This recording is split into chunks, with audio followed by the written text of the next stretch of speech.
яна была разбурана. Знішчальныя промні чырвонай зоркі зніклі з далягляду, але яе цень засціў святло.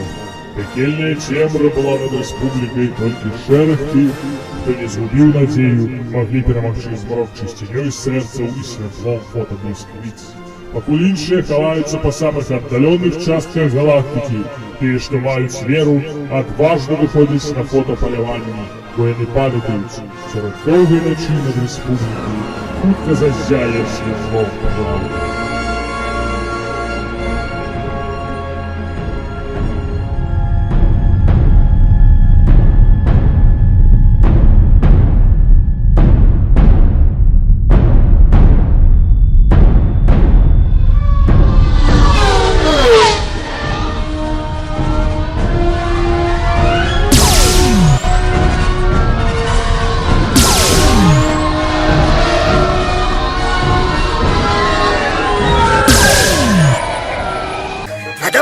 Я вас на память из фоторужья щелкну. Не надо меня из ружья щелкать. Я, может, только жить начинаю.